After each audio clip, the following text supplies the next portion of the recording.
and as a second-generation immigrant from Ghana, her story is one of inspiration and determination.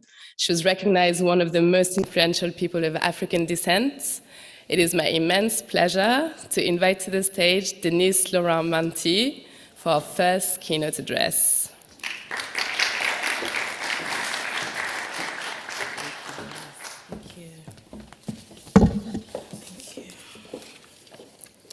Good morning, everyone, and good afternoon or good evening, depending on where you're tuning in from. Thank you all so much for having me, and thank you to the entire Africa FinTech team for hosting. It's a pleasure to join you all here today. To begin, I just want to sort of give an overview of where I think our world is. As many of you know, I believe that we're in the midst of an unprecedented revolution in the digital arena, one which has impacted every sector of the economy and social life, bringing people and nations together and making the world a true global village. FinTech in particular presents an opportunity for deepening trade and investment links across the globe, as evidenced by the summit here today. This seeks to strengthen and expand the millennia of economic and social links and the adoption of digital technologies to transform lives, communities, services, businesses, governments, and societies is uniquely positioned to catalyze the continent's economic growth and job creation at the pace required to harness Africa's demographic boom. By 2050, as many of you know, Africa's population is expected to rise to 2 billion. With hundreds of millions of mobile phones, digital technology, and surging access to the internet, Africans are beginning to leapfrog old technologies into new prosperity. And this growth and expansion in Africa's digital economy represents one of the largest untapped trade and investment opportunities for US companies, offering massive potential to spur economic recovery post-COVID-19. Africa is an obvious choice for fintech investors. Many of you all are betting that young African talent can innovate its way out of the region's most pressing financial problems faster than legacy firms can. African countries are in the earliest phases of digital adoption, and investments in digital transformation could have a proportionally greater impact on the African continent than other sectors by expanding connectivity and increasing efficiency and transparency. As the Biden-Harris administration builds back better, we are engaging Africa as part of our broader economic and digital focus, tapping into this competitive landscape with the aim to foster partnerships rooted in mutual respect and shared values. We are engaging African partners not just to discuss what we can do in Africa, but what we can do with Africa to achieve global objectives. President Biden believes that engaging African partners with a global lens and investing in Africa's digital economy today paves the way for more resilient economies tomorrow. We are committed to working in partnership with African governments, regional institutions, companies, civil society, and dynamic women and men like yourself, and of course the young people across the continent to foster these opportunities and address various challenges. The digital sector is poised for exponential growth, coupled with opportunities for deeper partnership with African governments, the US private sector, education institutions, and of course the African diaspora can play a major role in this area.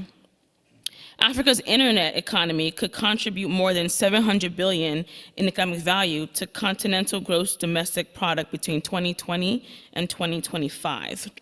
This has led to the development of a new presidential initiative that I'm working on, and I'm pleased to be working on this at the White House, to spur digital transformation in Africa, and we hope to be rolling out this initiative very soon. It will help African partners digitize and monetize their technology architectures. With the fastest growing population of internet users in the world and a pioneer of dynamic mobile innovations, favorable demographics, rapid urbanization, and increased consumer spending, the Africa Digital Network presents this unique and urgent opportunity for us to roll out this new initiative. It will also help to expand markets for US goods and promote US values in the digital sector. It's a new chapter for our US-Africa relationship.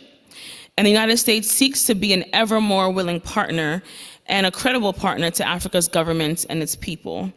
It's more important for us to see our connections built, not just government to government, but also people to people, business to business, exporter to importer, entrepreneur to entrepreneur. The United States has made a promise to our partners across the African continent to build the conditions for shared prosperity, and we're committed to keeping that promise. That's why President Biden is also pleased to host the second US-Africa Leaders Summit later this year, and he'll be inviting heads of state across the African continent right here in Washington. We're committed to reinvigorating and modernizing our US partnerships across the continent, building substantive reciprocal partnerships with the African governments, institutions, and publics. The Biden-Harris administration will continue to foster these ties in the areas of digital economy and beyond. We're committed to expanding affordable access and connectivity, creating needed jobs and entrepreneurship, opportunities for young people in underserved communities across America and Africa in our shared digital future. Thank you all for being a part of this wonderful summit, very significant topic, and enjoy the rest of the summit. Thank you all.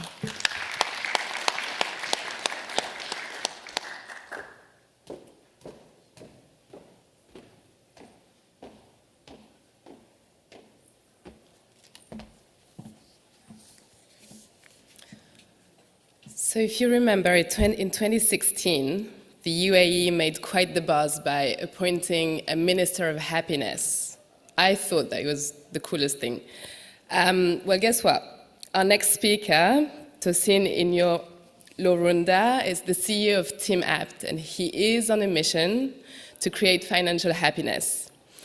We really like the sound of it. And to facilitate this conversation, I'm inviting Chinedu Enekwe, the founder of Passbook Ventures, an early-stage VC investing in companies started by immigrants. But Chinedu is not just that. His world is rich with music, podcasting, poetry.